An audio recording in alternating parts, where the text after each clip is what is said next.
Hey, have you ever heard of the expression third time's a charm? I have. You I heard it, live right? on planet Earth. Yeah, You I've know, heard that I phrase. think there's such an interesting relationship between luck and perseverance. Between Really? this idea of like, what are those things that happen by just happenstance? I just showed up and it was awesome.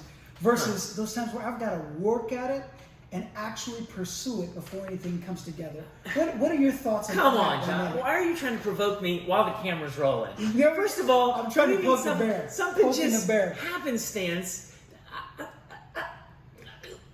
Us working diligent, being faithful, sow exceed, being consistent, being responsible. That's what produces results. Yeah. And yet, there is this idea of luck. I don't actually use that word in my life.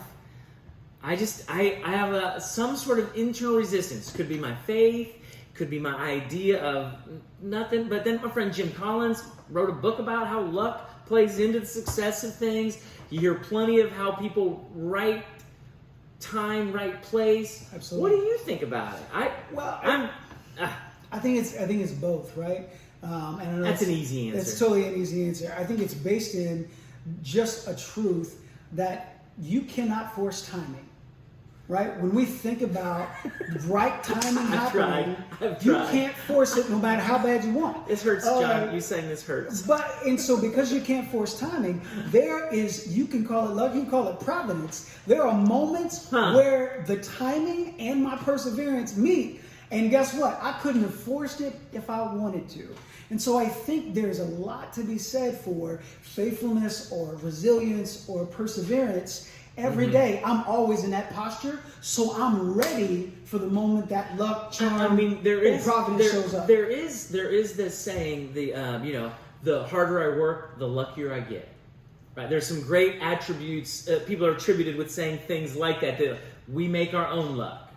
There's those phrases that somehow, but I lean more that way in that if any good thing's happening, it's because of what I've done and because of a grace that exists.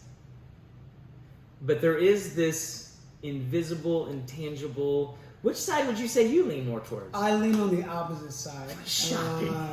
And largely because my friend Taylor Doe describes it as the keys that open doors that are oftentimes a part of our story when we say, I did this, and then I did this, and then I did this. Those and-then moments in between was either luck, charm, providence, something interacted. What I think was just one more extra step, there was something that had to impact that sense of perseverance. Now here's the deal. I've got to be in the room. If I'm not in the room, the key's not opening and unlocking that door.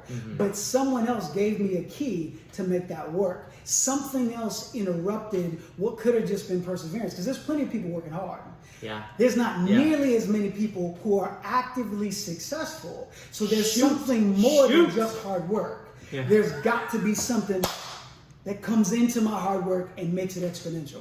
That's interesting. And what I like about that also is it removes a little bit, it removes a little bit of the ego. Like, I did this. Bootstraps. Yeah. All that other thing. Yeah. Somebody Yeah. gave you boots, somebody gave you straps. I think ultimately we have to recognize perseverance plus I believe, the God-given moments where things don't just happen. There had to be the right timing and I had to be in the right place. That's good. I wonder what you all think. What's y'all's perspective? Yeah, let's hear it.